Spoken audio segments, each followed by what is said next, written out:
É um prazer estarmos aqui juntos para darmos continuidade aos estudos de André Luiz. Inicialmente, nós desejamos que a paz do Divino Mestre possa estar em nossos corações e em nossos lares. Hoje, nós teremos o prazer de estudar o capítulo 2º do livro Nosso Lar, capítulo este intitulado Clarencio. Vamos ver, então, quem é Clarencio e em que situação que André Luiz estava, já nós sabemos, pelo estudo anterior, do primeiro capítulo, que ele estava em zona de sofrimento, ele estava no umbral, e aqui ele continuou nesse período, no capítulo 12, ele continuou nessa área de sofrimento, ainda enfrentando uma série de dificuldades. Mas este capítulo é um capítulo chave, importante, porque é neste capítulo que ele vai receber o socorro espiritual devido para ser retirado desta área de sofrimento. Vejamos aqui. Ele escreve assim: suicida, suicida, criminoso, infame.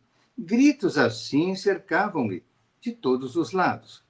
Onde os sicários de coração empedernido, né, os carrascos de coração empedernido, por vezes enxergava-os de relance, escorregadios na treva espessa, e quando o meu desespero atingia o auge, atacava-os, mobilizando extremas energias. Em vão, porém, esmurrava o ar nos paroxismos da cólera, nos extremos da cólera. Gargalhadas sarcásticas feriam-me os ouvidos enquanto os vultos negros desapareciam na sombra. Eram espíritos muito inferiores e que perseguiam as criaturas que estavam ali em sofrimento. Para quem apelar? Torturava-me a fome, a sede me escaldava. Comezinhos fenômenos mais simples, né, da experiência material, patenteavam-se-me aos olhos. Crescera minha barba, a roupa começava a romper-se com os esforços da resistência na região desconhecida. A circunstância mais dolorosa, no entanto, não é o terrível abandono a que me sentia votado, mas o assédio incessante de forças perversas que me assomavam nos caminhos ermos e obscuros. Irritavam-me, aniquilavam-me a possibilidade de concatenar ideias. Desejava ponderar maduramente a situação, esquadrinhar razões e estabelecer novas diretrizes ao pensamento. Mas aquelas vozes, aqueles lamentos misturados de acusações nominais, desnorteavam-me irremediavelmente. E o sofrimento era uma coisa constante, porque ele se via com as mesmas sensações do corpo físico, ele sentia sensações de fome, de sede, embora isso tenha que ficar muito bem claro e colocado, que é uma sensação que os espíritos têm, porque ele está ainda muito ligado às sensações da terra, às sensações do próprio corpo físico. Então é natural que ele sinta sede, sinta fome. Mas mesmo que ele não beba ou que não coma, ele não vai evoluir para uma situação pior. É diferente do corpo físico, né, que se nós não comermos e bebermos, nós vamos evoluir para um estado grave que pode levar até a morte do corpo físico. Mas, no caso do espírito, é a sensação, é o desejo de ter a satisfação daquele problema fisiológico. Eu quero satisfazer a minha sede, eu quero que um alimento possa tirar a minha fome. Essas coisas são do pensamento do espírito em sofrimento. Kardec fala muito bem sobre isso. É apenas a sensação que a pessoa tem de ter a fome, ter a sede, porém, isso não vai trazer problemas definitivos para o corpo espiritual da pessoa. Mas a sensação, por si só, já é uma situação desagradável. E aí eles continuam falando com ele, alguns que o encontram: que buscais, infeliz? Aonde vai, suicida? Tais acusações, incessantemente repetidas, perturbavam-me o coração. Infeliz, sim, mas suicida? Nunca. Esses gritos, essas acusações, a meu ver, não eram procedentes. Eu havia deixado o corpo físico a contragosto e recordava o meu duelo com a morte. ainda julgava ouvir os últimos pareceres médicos enunciados na casa de saúde, lembrava a assistência desvelada que tivera, os curativos dolorosos que experimentara nos dias longos que se seguiram à delicada operação dos intestinos, sentia no curso dessas reminiscências o contato do termômetro, o pique desagradável das agulhas de injeções e, por fim, a última cena que precedera o grande sono. Minha esposa ainda jovem e os 3 filhos contemplando-me no terror da eterna separação. Depois, o despertar na paisagem úmida e escura e a grande caminhada que parecia sem fim. Vejam que ele estava sendo acusado de suicídio e ele, não, eu morri numa cirurgia, eu tive um câncer de intestino e foi todo o tratamento que foi possível fazer naquela época. Lembremos-nos que André Luiz deve ter desencarnado por volta de 1930, em torno de 1930, e desencarnou jovem, por volta aí dos seus 45 anos de idade, e ele realmente sofrera muito a questão desse câncer e fora submetido à intervenção numa época em que havia pouco recurso na área da cirurgia, muito diferente do que há hoje. Nós estamos falando de algo há quase 100 anos atrás, né? Então, sabe-se que realmente ele teve um sofrimento muito grande e o corpo físico evoluiu, né, para a morte. Naturalmente, a separação foi dolorosa ali, mas ele jamais passou pela cabeça dele que ele pudesse ser suicida. Mas mais adiante, não neste capítulo, mas um pouco mais adiante, nós vamos saber que determinadas condutas que ele teve na vida favoreceram o aparecimento do câncer. Aí já é uma outra situação. Porque a pecha de suicídio, quando fora compelido a abandonar a casa, a família e o doce convívio dos meus, o homem mais forte conhecerá limites à resistência emocional. Firme e resoluto a princípio, comecei por entregar-me a longos períodos de desânimo e, longe de prosseguir na fortaleza moral por ignorar o próprio fim, senti que as lágrimas longamente represadas visitavam-me com mais frequência, extravasando do coração. Então, depois de um período razoavelmente longo de sofrimento, em que a revolta vai sendo substituída pelo sofrimento puro, pelas lágrimas, pela exaustão, digamos assim, já passa aquela fase de revolta e começa a realmente entregar-se a um limite ali que ele acaba que vai chorar com mais frequência. Está caminhando por uma situação emocional que até, de certa forma, vai prepará-lo para ser atendido naquela região de sofrimento. A quem recorrer? Ele se perguntava, né? Por maior que fosse a cultura intelectual trazida do mundo, não poderia alterar agora a realidade da vida. Meus conhecimentos ante o infinito semelhavam-se a pequenas bolhas de sabão, levadas ao vento impetuoso que transforma as paisagens. Ou seja, o conhecimento dele, ao estar com aquela nova realidade ali na frente, de sofrimento, ele não tinha a menor condição de avaliar aquilo. Portanto, ele entendia que o que ele sabia até hoje não estava ajudando em nada, que esse conhecimento assemelhava-se, ele comparou, né, numa metáfora, né, a bolhas de sabão, né? Entretanto, a situação não modificava a outra realidade do meu ser essencial. Perguntando a mim mesmo se não enlouquecera. É como quem diz, né? Que é tudo isso que está acontecendo comigo, meu Deus? Por que eu estou me arrastando nessa área de sofrimento, nessa lama? Por que eu estou sendo agredido por essas criaturas aqui que aparecem diante de mim, me acusam? Então, ele estava numa situação ali, ele fica assim, se eu não enlouquecera, encontrava a consciência vigilante, esclarecendo-me que continuava a ser eu mesmo, com o sentimento e a cultura colhidos na experiência material. Isso é uma coisa muito... É uma verdade mesmo perante as leis divinas, que o espírito, meus irmãos, o espírito tem uma individualidade. Né? Nós somos criados por Deus, simples e ignorantes, e entramos na escala de progresso. Todos os espíritos têm, né, pela legislação suprema, né, o direcionamento da evolução. Nós podemos, com o nosso livre-arbítrio, cometermos erros, darmos uma voltinha daqui, uma voltinha dali, nos afastarmos dos desígnios do alto, temporariamente, vamos responder por isso, mas nós temos inserido em nós a lei do progresso espiritual. E nós então caminhamos na direção do progresso. Então, à medida que nós vamos evoluindo, o princípio inteligente que antes passara pelos reinos inferiores da natureza, chegar à condição de humanidade, de espírito humano. Então, ele passa a ter noções de razão, de responsabilidade, de livre-arbítrio, né? E de pensar sobre si mesmo.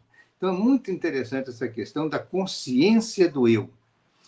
Isso aí cria muitas dúvidas para muitos cientistas que são materialistas, mas que ficam sem respostas perante a consciência do eu.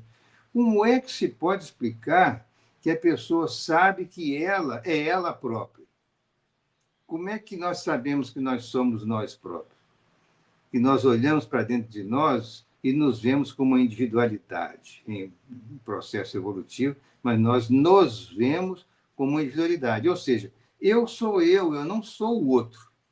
Quem sou eu? Eu sou eu mesmo. Olhando para dentro de mim, eu vou ter uma série de memórias, de recordações, que vão fazer com que eu consiga compreender, né, a minha individualidade por as experiências que eu já passei. Né?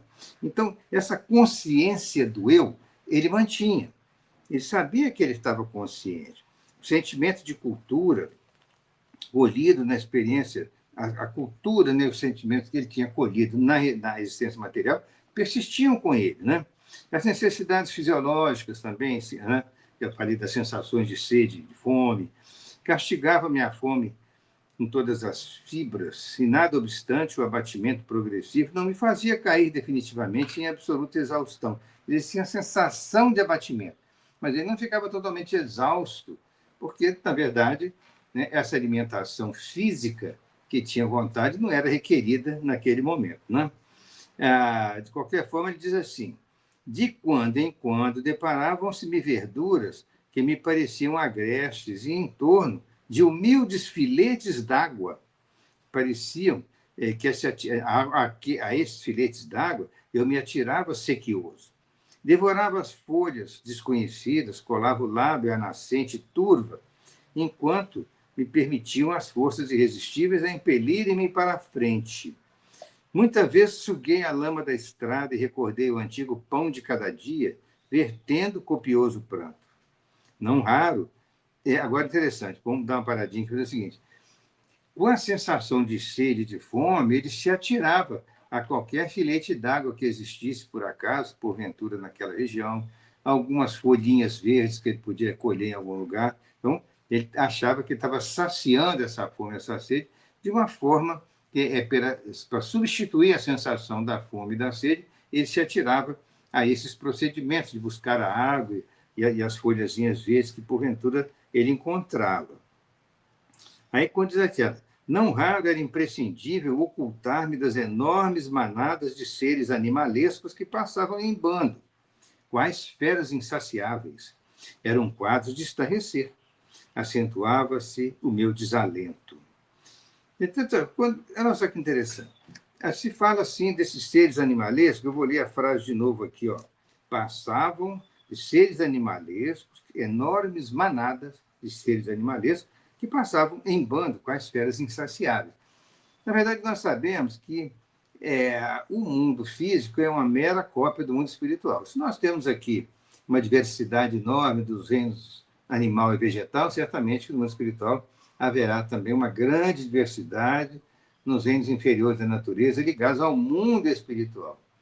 Então, essas formas animalescas nós podemos imaginar que sejam, digamos, na transição da evolução, nós temos seres ainda de forma animalesca no mundo espiritual. Várias vezes nos descrevem a presença de aves, equipes de socorro que levam cães, mais adiante a gente vai falar sobre isso, para ajudar a atender as pessoas que estão sofrendo nas zonas inferiores, animais de tração, né, como os moares, no caso aqui, né, mulas, os burros. Então, são animais que são aproveitados no plano espiritual, né, para o objetivo de progresso. Mas existe uma variedade tão grande que, por enquanto, não nos é dado entrar em detalhes a respeito dessas características do mundo espiritual. Mas nos é dito que lá existem variedades de vida, tanto do ponto de vista animal quanto do ponto de vista vegetal. Isso é muito bem descrito em várias obras. O exemplo está num parque hospitalar, com um bosque lindo em volta, jardins maravilhosos, flores. Isso tudo é descrito. Quer dizer, há uma natureza exuberante no mundo espiritual. Como isso aqui era uma zona de sofrimento, certamente que as formas inferiores que ali se apresentavam eram monstruosas, como ele usou o adjetivo aqui. Outra hipótese também é que podem ser ideoplastias, imagens mentais plasmadas por seres cruéis que têm vida efêmera e não propriamente seres animalescos em processo evolutivo.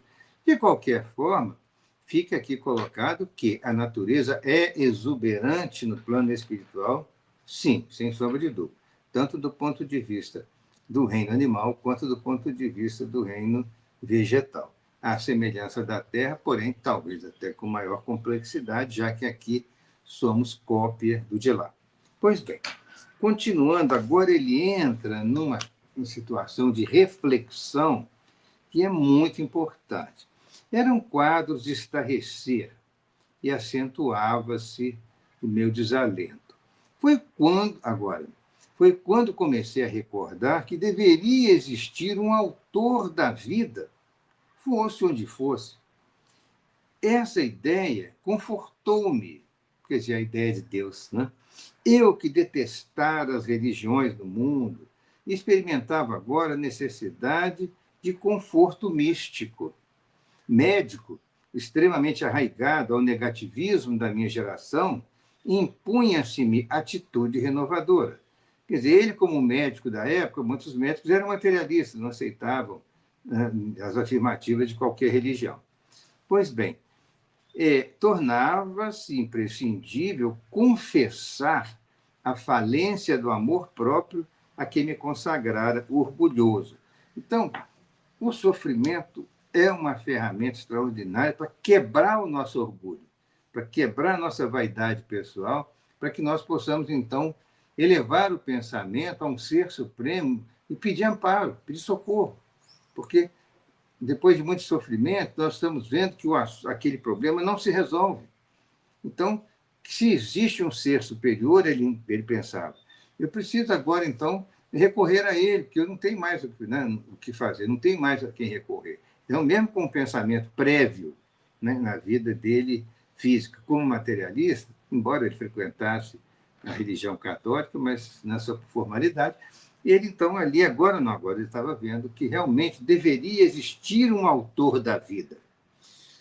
E aí ele continua agora dizendo, olha, e quando as energias me faltaram de todo, quando me senti absolutamente colado ao lodo da terra, sem forças para reerguer-me, pedi ao supremo autor da natureza, pediu a Deus, me estendesse mãos paternais em tão amargurosa emergência. O nível de sofrimento chegou numa hora tal, num nível tal, que ele não tendo mais forças, ele estando exausto, colado ao lodo da terra, como ele diz, ele lembra-se do Pai Supremo e faz uma oração. Quanto tempo durou a rogativa? Quantas horas consagrei à súplica de mãos postas, imitando a criança aflita? Apenas sei que a chuva das lágrimas me lavou o rosto, que todos os meus sentimentos se concentraram na prece dolorosa. Estaria, então, completamente esquecido?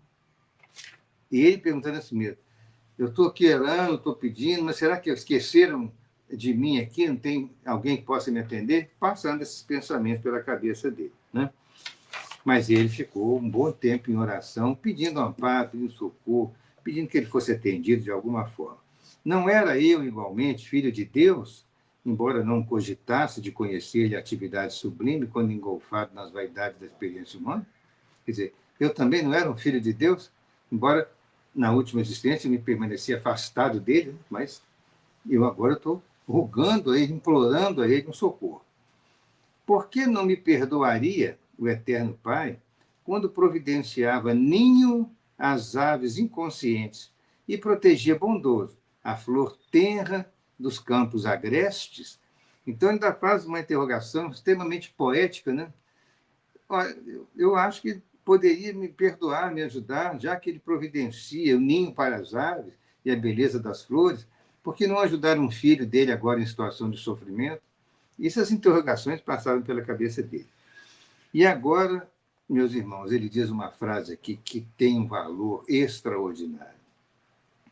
Vamos ler com cuidado, depois vocês leem com mais calma em casa. Ah, é preciso haver sofrido muito para entender todas as misteriosas belezas da oração. É necessário haver conhecido o remorso, a humilhação, a extrema desventura para tomar com eficácia o sublime elixir da esperança. Foi neste instante que as neblinas espessas se dissiparam e alguém surgiu como um emissário dos céus. Um velhinho simpático me sorriu paternalmente, inclinou-se, fixou nos meus os seus grandes olhos lúcidos e falou: coragem, meu filho, o Senhor não te desampara. Então, como quem diz, o Senhor ouviu suas preces. Uma coisa belíssima, né? Amargurado pranto banhava minha água toda. Emocionado, quis traduzir meu júbilo, comentar a consolação que me chegava, mas reunindo todas as forças que me restavam, pude apenas inquirir: quem sois, generoso emissário de Deus?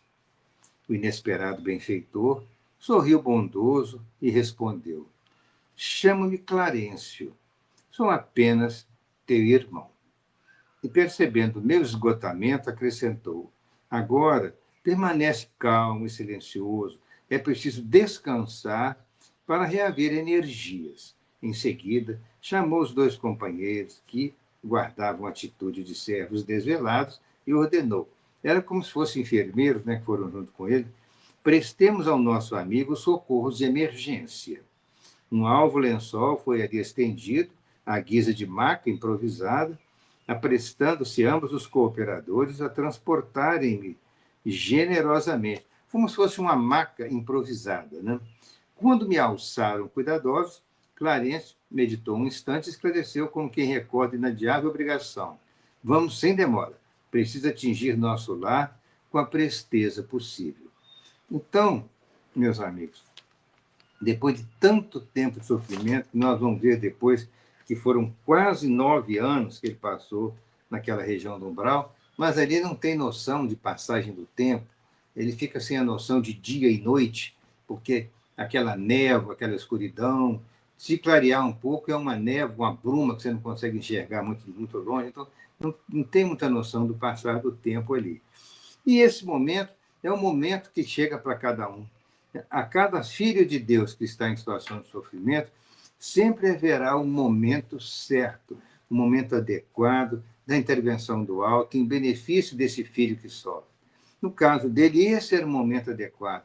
Era aquele momento que ele, com muita fé, com muita contrição do coração, ele pediu a Deus, pediu socorro, pediu que fosse auxiliado, passou um tempo longo ali em oração, sem perceber quanto.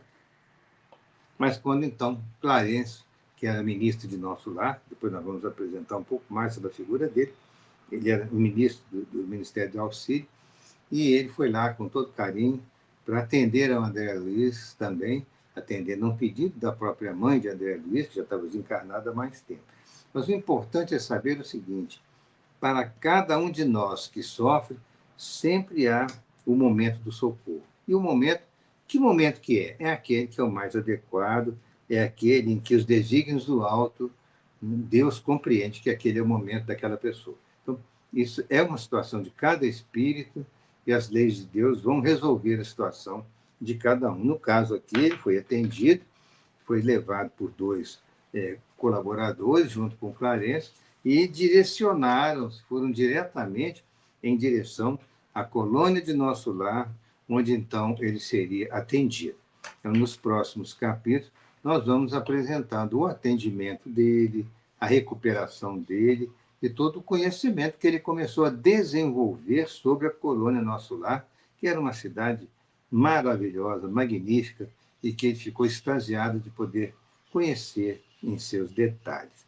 Mas fica então aqui a mensagem deste capítulo, que a oração foi fundamental, porque aqui ele diz, é preciso haver sofrido muito para entender todas as misteriosas belezas da oração. Aqui ele entendeu realmente. Ele abriu o coração para Deus, e era o momento certo de ser atendido, e era quando Clarence, então, uma entidade de muito valor em nosso lar, um espírito superior, foi lá atendê-lo para retirá-lo daquela situação de sofrimento. Fica aqui, então, a mensagem da caridade cristã que chega para as nossas vidas, da mesma forma como nós precisamos compreender a necessidade dos nossos irmãos e agir com eles com a mesma caridade cristã quando outros estão agindo conosco. Né? Jesus esclareceu muito para nós que devemos amar o próximo como a nós mesmos. Há dificuldades? Certamente que há, mas temos que ter isso em mente, temos as recomendações de Jesus em mente, podemos caminhar melhor nas nossas existências.